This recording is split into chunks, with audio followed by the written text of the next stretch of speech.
Hello, BookTube. I have a small mail haul for you here. I thought we'd go through together. It's the morning's mail. No sign in the mid-afternoon of the blizzard that every forecaster said was coming our way here in Boston. So I don't know if that's coming or not. Maybe overnight, maybe not at all. One way or another, sure would be a nice job to have. But I thought we'd go through these. It's just 3 packages. They get bigger as they go along, and they end with a box. And who knows what else. Well, I wished that I had been able to tell at this time yesterday that this time today would merely be cloudy and warm, because I would have made all sorts of plans for the day. I had all sorts of plans already sort of in the tentative stage and canceled them all, assuming it would be whiteout conditions right now. It's not, so... All right, so what if we... Oh, great. Okay, great. All right, I requested this. This comes in August, and it's a collection of short stories that sounded just fantastic to me. It's called Flights by Olga Tokarczuk. See that? And I want to read you... This is what... some of these things caught my attention. A 17th century Dutch anatomist discovers the Achilles tendon by dissecting his own amputated leg.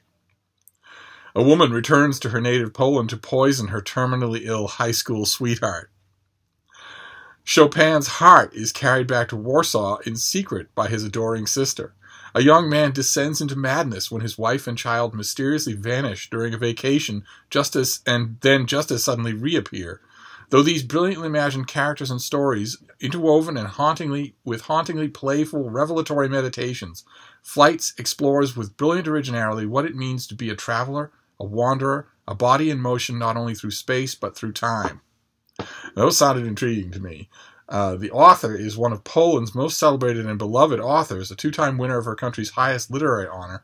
She's the author of 8 novels and 2 short story collections and has been translated into 12 languages. And when I read that, I was immediately curious to know 2 things, of course. What do Polish readers think of her? And has she ever been translated into English before this? But one way or another, I can't wait to get to the thing. Let's see here. This next one is much bigger. It's a manila envelope. Let's see what we have here. It's a finished copy of something. Oh, great. Okay, this is wonderful. This is a finished second copy due in April of This Scorched Earth by William Geer, who will be familiar to a lot of you because he teams up often has for 30 years with his wife, Kathleen O'Neill Geer, to write novels about Paleolithic America that end up, some of them being very, very good. This is a solo effort, and it is not about Paleolithic America. It's about the American Civil War. Let's see here. Do I have a... Oh, I want to hold this up for you, right, because we're going to do this the SFF 180 way. We're going to do this the professional way so that you're not staring at my ear while I tell you about these things. There you go. Beautiful and heart-wrenching, this epic family saga is a tale of survival and creation in the Western spirit. Using his expertise in research and archaeology to root through the story of historical reality, Geer's gripping account of a family torn apart by the Civil War is reminiscent of James Michener's Centennial or A.B. Guthrie's The Big Sky Before. A.B. Guthrie has mighty big shoes to fill. This is the story of the Hancocks, a tough and enterprising family in rural Arkansas. The 4 Hancock siblings, doctor and oldest son Philip, bookish teacher Butler, untamable youngest son Billy, and their stunningly beautiful sister Sarah, all dream of building a future near their hometown. But their lives are irrevocably altered when the Civil War tears apart the country and plunges the family into deadly conflict. Forced to endure unimaginable devastation, the family must find a way to live with the physical and mental scars of the war. Okay. Fantastic. All right, so this is a great, big, beautifully produced American Civil War novel. All right, so we're fiction, 2 for 2 here. And then we've got the box. What will we have here?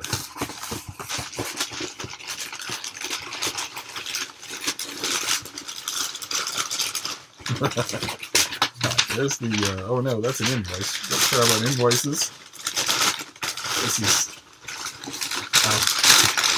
goodness gracious. This is just all this for one book.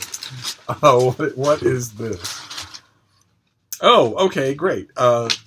This is another novel, and it's due in July, and it's from Amazon.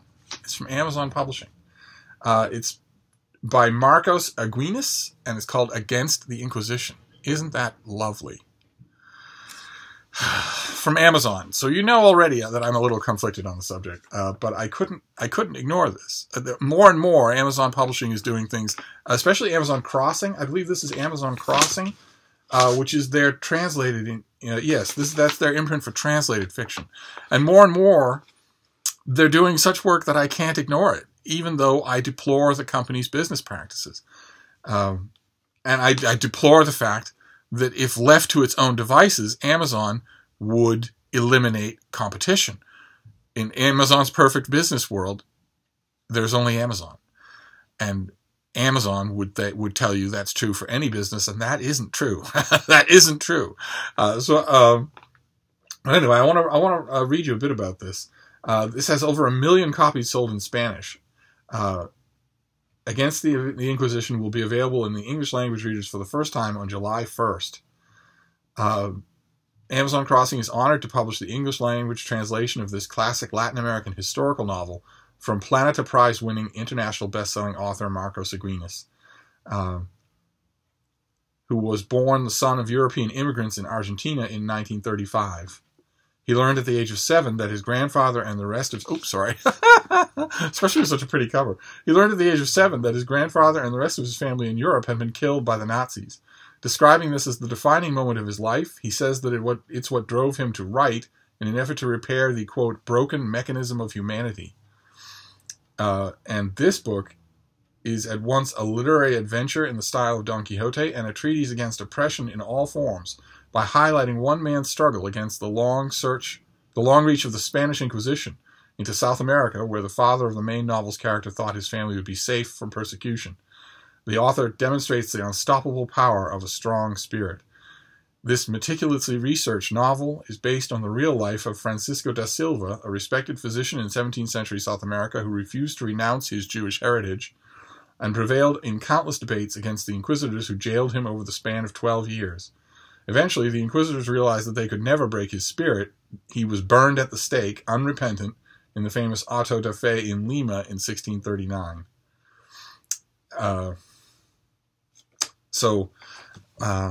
Okay, that description makes me wonder how old this book is. Oh, okay, right, yes, okay, so it was published originally in 1991, and it had a very different title. It had a very different title, a title that would require explaining in English. La Gesta del Marrano, which would require that you explain to your readers ahead of time or hope that they know what the Marranos were, and you can't expect an American reader to know that in 21st century. But wow, okay, this comes with a blurb from no less than Mario Vargas Llosa. So I had to request a copy, and I have to read it. I just have to figure out, once and for all, in 2018, I really have to figure out what I'm going to do in my mind with Amazon's stuff. This book, it looks impressive, and it's whether or not the English translation does the book justice, it's still important that it exists at all. This is an important contribution to the Republic of Letters. And a lot of the fiction that I've read from Amazon has been very good. So I'm going to have to figure out what I want to do with them. I mean, praising their books supports their business worldview. I mean, we say all the time on this channel and other booktube channels, you have to separate the author's iniquities from the work's merit. And that's absolutely true. You do. But the publisher in this case would be the beneficiary.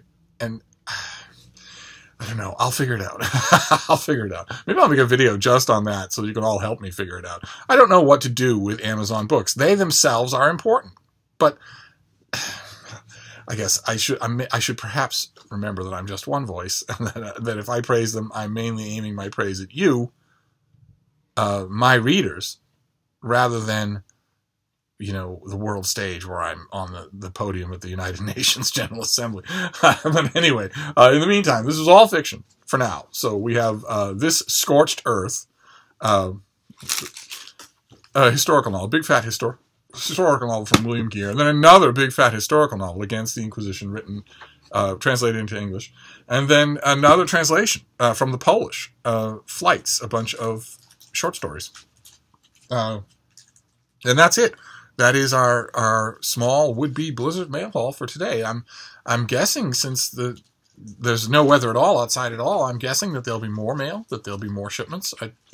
I would assume so, that either this storm isn't going to happen, and that a front of energy that would require 18 Hiroshima bombs to disband has simply vanished overnight, which is physically impossible, or that the whole thing is going to strike later and go on for who knows how long. I don't know one way or another. I've given up even caring, so I'm just going to carry on. But I will see you soon.